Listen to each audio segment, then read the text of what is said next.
प्रसारमाध्यमांमध्ये अनेक संधी, अंबादास भास्के यांचं वक्तव्य. दयानंद विधी महाविद्यालयात शुक्रवारी अभिव्यक्ती स्वातंत्र्य व आधुनिक पत्रकारिता या विषयावर प्राध्यापक डॉक्टर अंबादास भास्के यांचं व्याख्यान संपन्न झालं.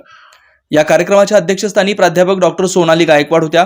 प्राध्यापक भास्के म्हणाले, आजच्या आधुनिक युगात प्रसारमाध्यम सत्यवादी पत्रकारितेतून लोकप्रबोधन व लोकजागृतीचं काम करतात. या क्षेत्रात युवकांना अनेक संधी असल्याचं त्यांनी स्पष्ट केलं. कार्यक्रमाचे प्रास्ताविक प्राध्यापक मोहन कटक यांनी केलं. अतिथींचा परिचय प्राध्यापक गुरुदास धनाते यांनी करून दिला. आभार प्रदर्शन प्राध्यापक एस.जी. दंतकाळे यांनी तर सूत्रसंचालन प्राध्यापक प्राजक्ता शेंडगे यांनी केलं. यावेळेला ॲडव्होकेट अरविंद देडे, प्राध्यापक रेखा मुलजी, प्राध्यापक रवींद्र चलवादी, प्राध्यापक डॉक्टर पी.व्ही. आडसकर, प्राध्यापक सुरेखा षटगार, प्राध्यापक पूजा ऐनाळकर, प्राध्यापक अनिल पॅटी, आनंद भटकर, मनोहर सूर्यवंशी जाधव आदींसह विद्यार्थी उपस्थित होते.